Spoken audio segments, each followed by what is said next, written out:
This is Animations and Comics TV, Maria speaking, and today I'm back again with another video of Sail Divine Throne, chapter number 2. Before that, I would like to say something that I'm very sorry to my viewers as I was not able to post any videos in the previous few days because I was quite busy with my studies. As I'm actually, you can understand from my voice that I'm a schoolgoer, so it's really tough for me. I was quite busy. We had camps and then we had some excursions, so I was not able to post any videos. But don't worry, in next few days I would be quite free. I don't have so much pressure of studies, so I will surely post videos. Now, before starting chapter number 2, let's have a recapitulation of chapter number 1. So, in chapter number 1, we see the introduction of the main protagonist Long Hao Chen, who is busy passing the night examination, who once failed, but later with considerable luck he was able to pass. We also came to know about Otin Town. It's actually the protagonist has just started his journey to become a legend. So now, without further ado, we will start reading chapter number 2.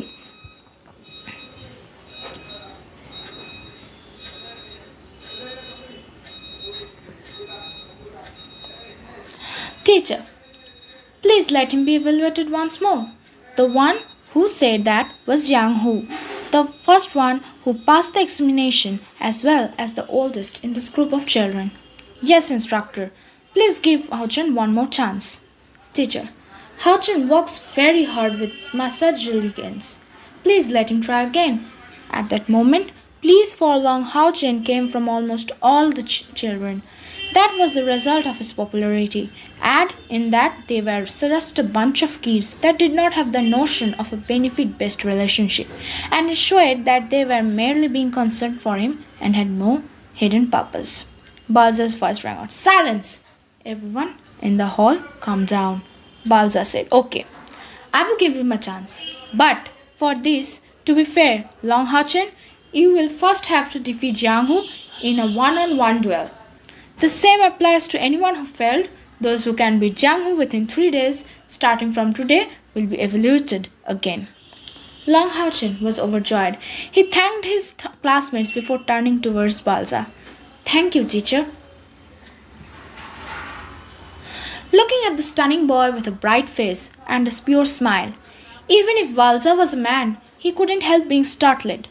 Putting aside Long Hao Chen, he looked at Jiang Hu and lightly said, Go all out, or else I will cancel your promotion as Night Square. Understood?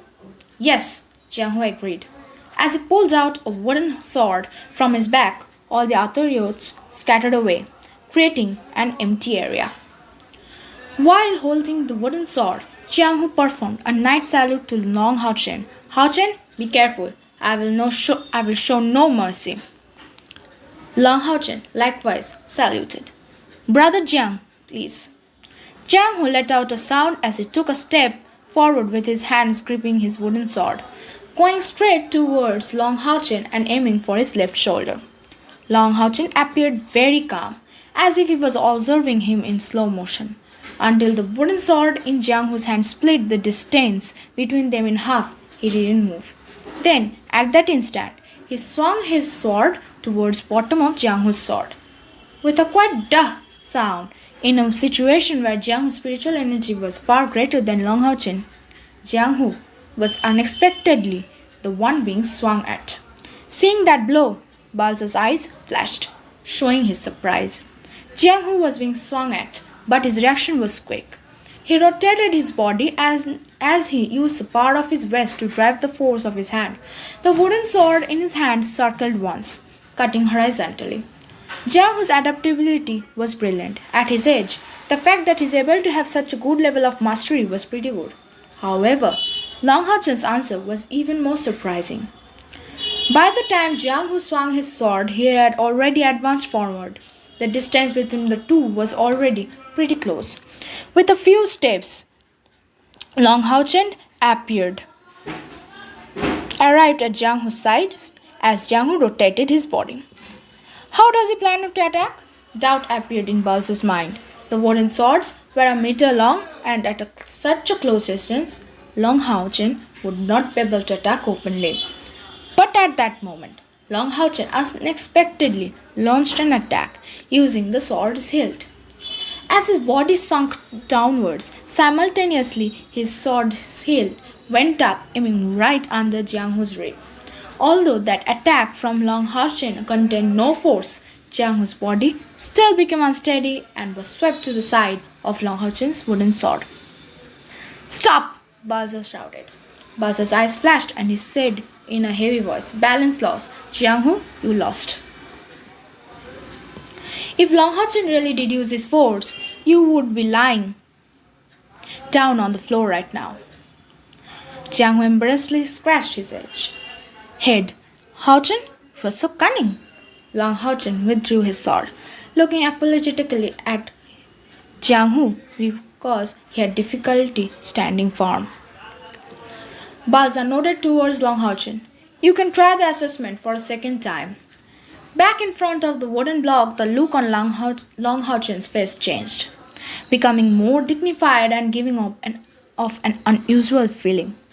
Both hands holding the wooden sword, Long Haochen's eyes looked imposing. His body looked like it was producing light. In particular, his eyes, those clear blue eyes, wore a firm look.